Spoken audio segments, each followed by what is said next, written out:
I grew up in Georgia. After college, I did my 2 years in the Army, then wanted to go to grad school and finally settled in Chicago, partly because of the Chicago Cubs. Also, some good schools. Yeah. Baseball fan? Absolutely. So you're a Tucsonan your whole life? Yes. I lived in Tucson most of my life. I did live in Phoenix for a while with a company that I worked for.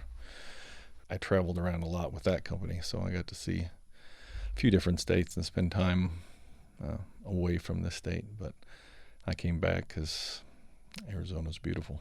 And you started your own business? Yeah, I actually started with my brother.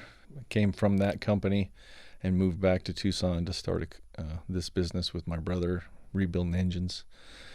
So it's all automotive machine work.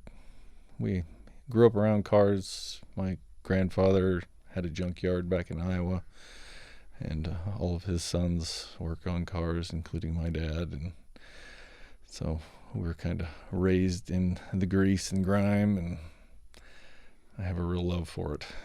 So I guess if I was going to summarize in one sentence, my passion, I've always loved school, but I realized that school doesn't teach you everything you need to know. So somebody told me once when I was a chaplain in a hospital, you're going to spend the rest of your life trying to get your head connected with your heart. And I don't think I've ever done it quite like I hope to, but it's a goal. Oh, yeah. It's something to strive for. My first church in a neighborhood, just a working class neighborhood in Chicago, they had a lot more faith and common sense than I did. I think only 3 out of 200 had gone to college. But I learned so much from them that really influenced me. Mm-hmm. I said, I hope I can be more like some of them. Yeah, I believe in that as well. More people need to get out and be with people and understand where they're coming from, because you can't learn that in a book. Yeah, unfortunately, most of the people that I know pretty much agree with my perspective on the world. And that's one reason I signed up for this. Oh, yeah. Hopefully to talk to some people that I was kind of surprised that they would pair me up with somebody who was also Christian. But I definitely like to listen to other people's viewpoints, especially if those that differ from mine. Well, there are a lot of differences among Christians. Oh, yeah. For better or worse. When I worked in Colorado, I did a condo in Telluride, which was beautiful.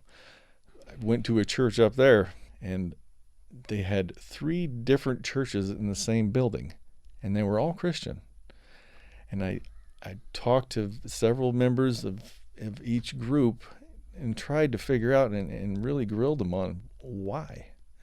Such a small community. Why can't you find common ground enough to be able to make one church out of the 3?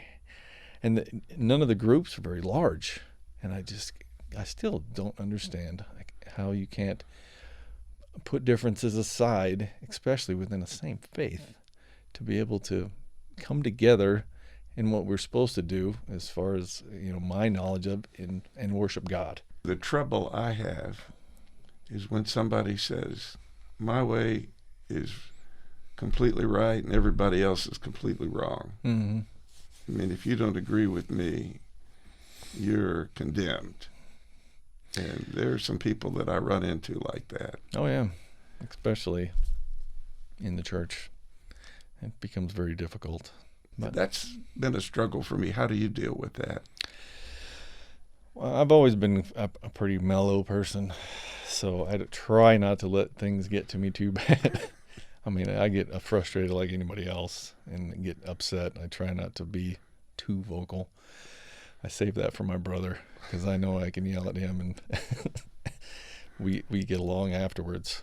But yeah, it's difficult. I mean, that's one of the hardest things, and I'm constantly, I enjoy the discussion, and I even will take up views that I don't agree with just because I want to really work through the problem. Whereas people get, like you say, set in something. They don't want to hear any other views. Or I think it's important to look at all views and really try to understand a direction forward. So I try not to be too condemning, but try to look past the conflict in order to find a path forward. I guess is the best way to. You've heard that old saying, don't confuse me with the facts. I've already made up my mind. It's a good one. I think a good case can be made for being more open, the church being more open than we have been. Yeah. And just one other example is when we meet people who are different from us. Like when I finally started meeting some Christians who are gay. It helped me at least base my interest on relating to people rather than just ideas. Same thing happened the first time I got to know a bunch of Muslims in Chicago. They came to my office one day and said, we want to get acquainted. And I kind of said, fine, but I didn't follow up. And they came back and we really became friends and spent a lot of time together. We did a lot of meals together.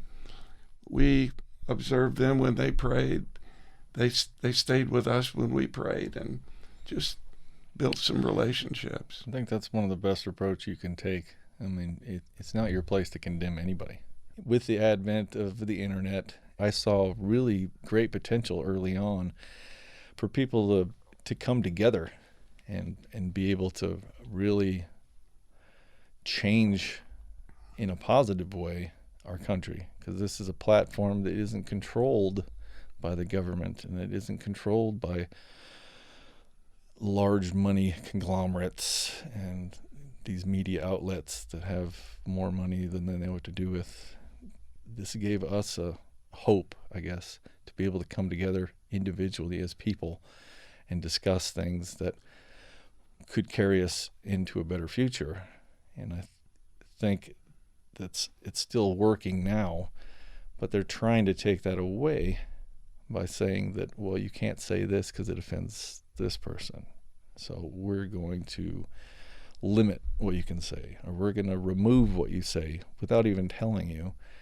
So it's becoming a very controlled environment where it's going to take all the authenticity out of it. And it really. Do you see any danger from hate speech or threats that people I don't make? believe in hate speech. You know, there's been hateful speech since the advent of speech. So, I mean, it isn't something new. Like I said, it's a little different now because people say things without truly thinking about what they're saying. But I think in time that can change, you know, given the fact that we should have faith in individuals to be able to make decisions. Thanks to Kirk Reed and Andy Baker for participating in One Small Step, a program designed by StoryCorps. If you're interested in having a conversation with someone new about your experiences and how they've shaped your values, visit azpm.org/onesmallstep and complete the survey to let us know.